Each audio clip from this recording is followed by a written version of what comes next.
Human weapons fire sliced through the flesh of the alien Voxari war beasts as they charged Captain Nolan Williams and his troops, sent to urgently train the peaceful Prilorian race in the art of war before total annihilation. The Prilorian homeworld of Priloria Prime was a bloodbath when Williams arrived. The treacherous reptilian Voxaris launched a surprise invasion, bombarding cities from orbit and landing waves of troops. Williams saw the charred corpses of Prilorian civilians strewn in the streets. Plumes of black smoke from fires choked the sky. The Voxaris butchered the defenseless amphibious Prilorians by the thousands, impaling them on spears, burning them alive, enslaving the children. Williams and his crew were the only hope for the Prilorians now. The Prilorians possessed technology centuries beyond humanity, but they were pacifists with no concept of war. An urgent message from Prilorian Grand Counselor Niran pleaded for human aid. If the Voxaris took Priloria and seized Prilorian tech, they could conquer the galaxy, exterminating humanity next. Williams had mere days to mold the Prilorians into a fighting force that could repel the Voxaris, or watch another innocent race be exterminated. The USS Saratoga shuddered as a plasma torpedo detonated off the port bow. Sparks rained down on the bridge. Captain Williams gripped the armrests of his chair, his knuckles white. He punched the intercom button. "Damage report." "Shields at 60%, the tactical officer shouted back. "Hull breaches on decks 4 and 7. Emergency force fields are holding." Williams gritted his teeth. The Voxari fleet was pressing them hard. His small task force of 5 ships was up against over 20 enemy vessels, but he had a few tricks up his sleeve. "Helm, bring us about. Use the planet's rings for cover. Engineering, divert auxiliary power to the forward shields and weapons." The human ships ducked and weaved through the icy debris of Priloria Prime's rings. The Voxari ships, with their bulky, angular designs, couldn't maneuver as nimbly. They fell behind, their shots going wide. "Sir, I'm detecting a large concentration of enemy ships near the moon of Qatari," the tactical officer reported. A predatory grin spread across Williams' face. "Perfect, they're clustered together. Helm, plot a course behind Qatari. We'll hit them from the rear." The human ships used the moon's gravity to slingshot around, gaining speed. They came up behind the unsuspecting Voxaris and opened fire. Missiles, plasma beams, and railgun rounds tore into the enemy ship's unprotected engines and power cores. One by one, the Voxari vessels exploded in brilliant fireballs. Williams watched the destruction with grim satisfaction, but his eyes were drawn to the Prilorian ships on the periphery of the battle. They were sleek, shimmering vessels that looked more like works of art than warships, and they were getting torn to shreds. The Prilorians fired what looked like concentrated bursts of light at the Voxaris, but the shots dissipated harmlessly against the enemy's shields. In turn, the Voxaris' plasma beams cut through the Prilorian ships like a hot knife through butter. "Hail Grand Counselor Niran," Williams ordered.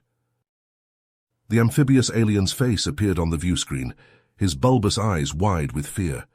"Captain Williams, thank the gods you're here. Our ships, they cannot stand against the Voxaris' weapons." Williams leaned forward.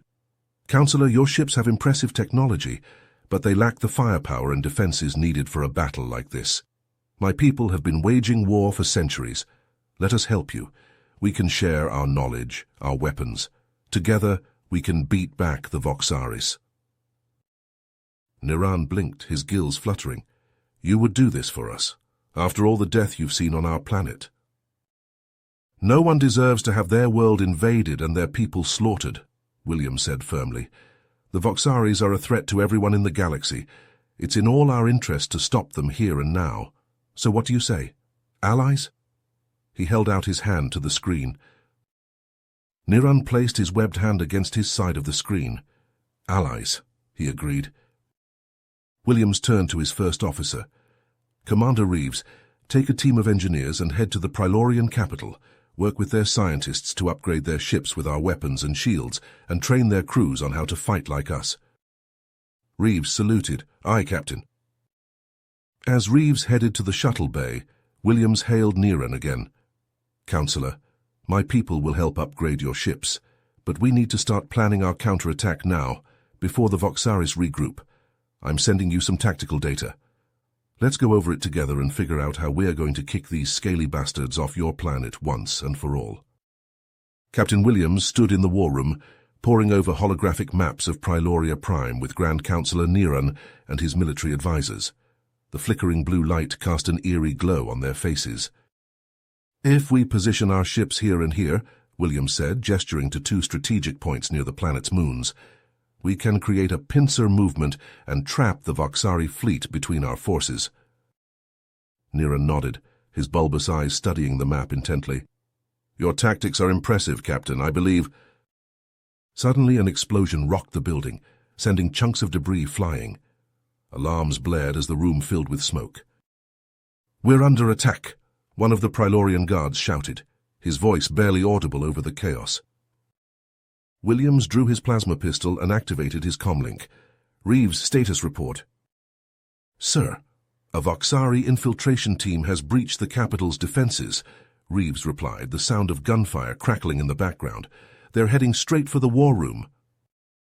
Protect the Counselor at all costs, Williams ordered. He turned to Neron. We need to get you to safety. But before they could move, the doors burst open, and a group of heavily armed Voxari warriors stormed in. Their reptilian eyes gleamed with malice as they aimed their weapons at the Prilorian leaders.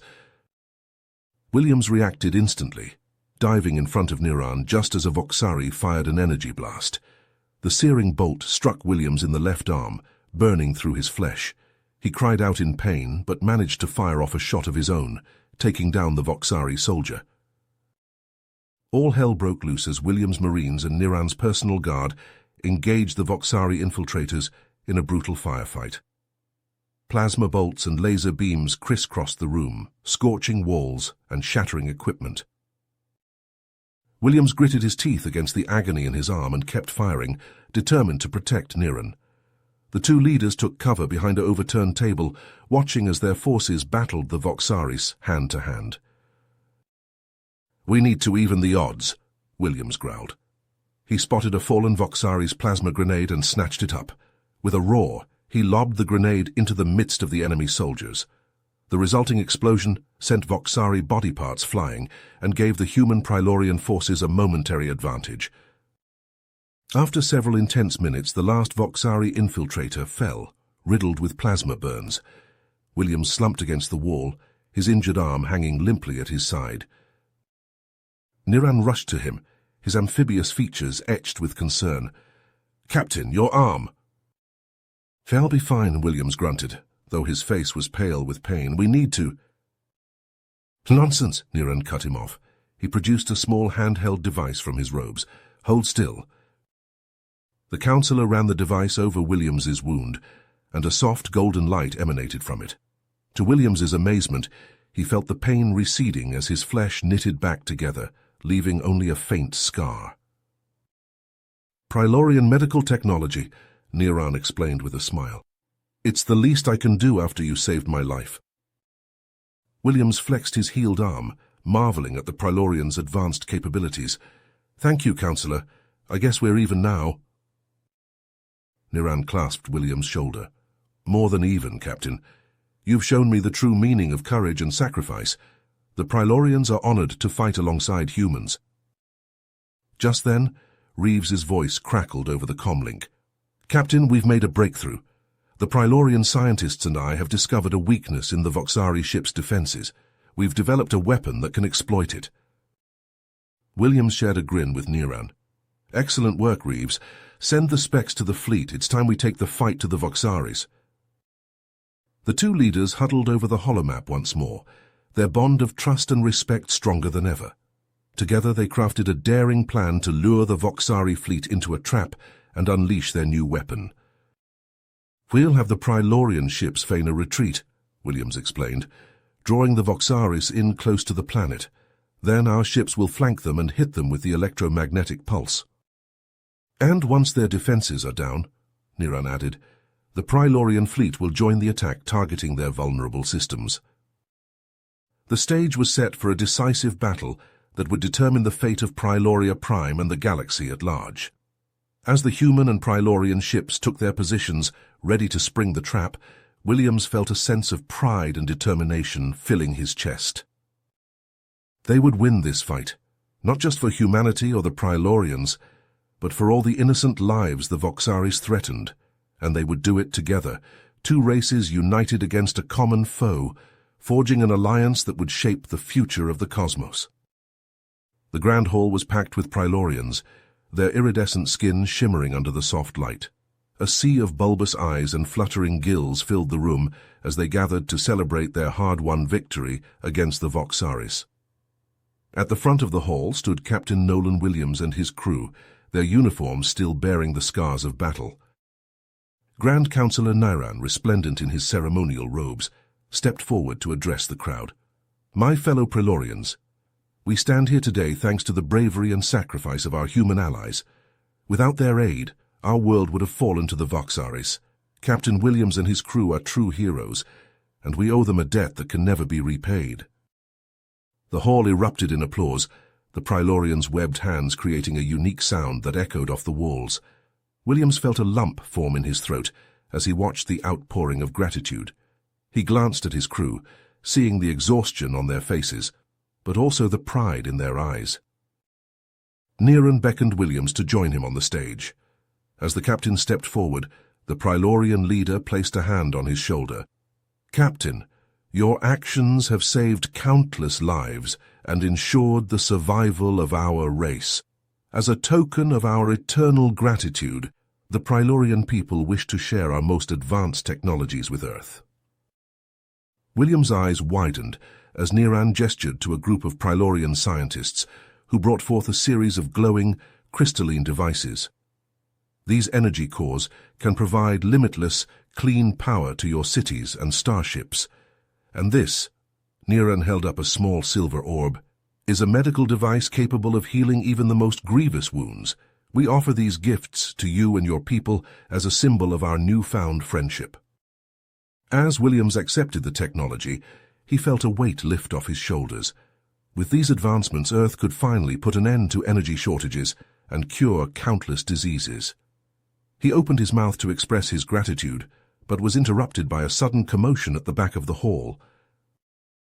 A young Prylorian, his face twisted with worry, pushed his way through the crowd. "Grand Counselor, Captain Williams, urgent news from Earth!" Williams felt his stomach drop as the messenger relayed the devastating report. The Voxaris, seeking vengeance for their defeat, had launched a surprise attack on human colonies in a nearby system. The colonies, caught unprepared, were being overrun. Thousands of lives had already been lost. The captain's mind raced as he processed the information. He had a duty to protect his own people, but he also couldn't abandon the Prylorians, not after everything they'd been through together. He turned to Niran, his eyes filled with conflict. "Counselor, Williams began, but Niran held up a hand. "Go, Captain. Your people need you. We Prylorians will not forget what you have done for us. We will stand with you against the Voxaris, no matter the cost." Williams clasped Niran's hand, a silent understanding passing between them. He then faced his crew, his voice steady despite the turmoil in his heart. "We have our orders. We're needed back home, but this isn't goodbye. We'll return, and together, we'll put an end to the Voxari threat once and for all." And as the humans prepared to depart, Niran pressed a small crystalline device into Williams's hand. "Take this, Captain. It's a long-range communicator. No matter the distance, we'll always be able to reach each other. The Prylorians stand ready to aid you whenever you call." Williams nodded, his throat tight with emotion. He boarded the USS Saratoga, his mind already racing with strategies and battle plans. As the ship lifted off, he looked down at the Prylorian capital, a sense of uncertainty washing over him. The war against the Voxaris was far from over, and the road ahead would be long and bloody. But as he watched the Prylorian ships fall into formation alongside his own, Williams felt a glimmer of hope. The alliance forged in the heat of battle would be the key to their survival. Humans and Prylorians, once strangers, now stood united as allies and friends, ready to face whatever challenges lay ahead. The encrypted message from Reeves hit Williams like a punch to the gut. He read it again, hoping he had misunderstood. But there it was, plain as day. The Voxaris were after Hyperium, the same stuff that was abundant on Pryloria Prime, and apparently on the human colonies too. Williams clenched his fists. If the Voxaris got their claws on that much Hyperium, they'd be unstoppable. He could picture it now, Voxari soldiers with enhanced strength, speed, intelligence. They'd tear through the human defenses like tissue paper. He opened a secure channel to Reeves. "Lieutenant Commander, are you absolutely certain about this?" "Affirmative, Captain." Reeves's voice was grim. "The Prilorian scientists confirmed it. Hyperium exposure boosts cognitive function in Voxari physiology. They're not just after conquest this time. They want to become a master race." Williams swore under his breath. "All right, keep this intel on a need-to-know basis. We can't risk the Voxaris finding out we know. And Reeves?" "Sir?" "Good work, Williams out." He turned to his crew, his face set in stone. "Helmsman, get us to those colonies now. Our people are running out of time." As they dropped out of warp near the colonies, Williams' heart sank. He could see the flashes of weapons fire, the trails of smoke rising from the planet's surface. They were too late. "Sir, I'm picking up Voxari signatures on the surface," the tactical officer reported. They're moving too fast. Their life signs are off the charts." Williams's stomach turned to ice. The Voxaris had already started using the Hyperium. "Battle stations," he barked. "Launch all fighters. We need to get boots on the ground now." The Valiant shuddered as the first Voxari shot slammed into its shields. Williams gripped the armrests of his chair, his knuckles white. This wasn't going to be an easy fight. Hours turned into days as the battle raged on. Williams and his fleet fought with everything they had, but it wasn't enough. The Hyperium-enhanced Voxaris were too strong, too fast. Williams watched in horror as another human ship exploded, its crew lost to the void. They were being pushed back, slowly but surely. At this rate, they'd lose the colonies, and the Hyperium would be in Voxari hands. He stared at the tactical display, his mind racing. There had to be a way to turn the tide. Some weakness they could exploit. His eyes fell on the Voxari flagship, hovering above the largest Hyperium mine. That was it. The source. If they could destroy that ship and the Hyperium with it. "Helmsman, plot a course for the flagship," Williams ordered, his voice steady. "Comms signal the fleet. Tell them to focus fire on the mine." His first officer turned to him, her eyes wide. "Sir, we can't get close to that ship. Its defenses are too strong." Williams met her gaze, his jaw set. "We don't need to get close. We just need to get close enough." Understanding dawned on her face, followed by horror. "Captain, you can't mean—" "Evacuate all non-essential personnel to the escape pods," Williams cut her off. "And get yourself to safety. That's an order." Tears in her eyes, she nodded. "It's been an honor, sir." Williams watched as his crew fled the bridge, heading for the pods. He took a deep breath, then opened a channel to the fleet. "This is Captain Williams. All ships focus fire on the Hyperium mine. Draw their attention. The Valiant is going in." He cut the channel before anyone could argue. With a steady hand, he laid in a collision course for the Voxari flagship. As the Valiant hurtled towards its target, Williams thought of Niran and the Prilorians. He thought of Earth, of the countless lives depending on him. He thought of his crew, the brave men and women who had fought beside him. "I'm sorry," he whispered as the flagship loomed large in the view screen. "I hope you understand." The Valiant slammed into the Voxari ship, and for a moment there was nothing but blinding light. Then the Hyperium mine erupted, engulfing both ships in a storm of fire and radiation. Across the battlefield, humans and Voxaris alike stopped and stared at the massive explosion. Then, as the debris cleared, a cheer went up from the human fleet. The flagship was gone. The Hyperium was destroyed. Without their enhanced abilities, the Voxaris fell into disarray. Some fled, some surrendered. Within hours, the battle was over. The colonies were safe. But the cost had been high. As the news of William's sacrifice spread, the human fleet mourned. The Praelorians, when they heard, wept for the man who had saved them twice over. In the days that followed, as the humans and Praelorians came together to rebuild, they forged an unbreakable bond. They had fought together, bled together. They had lost a hero, a friend. But they had also gained something precious, an alliance that would stand the test of time. A promise to stand together, no matter the odds, to protect each other, and to ensure that William's sacrifice would never be forgotten. As the two races looked to the stars, they knew that challenges lay ahead, but they also knew that together they could face anything.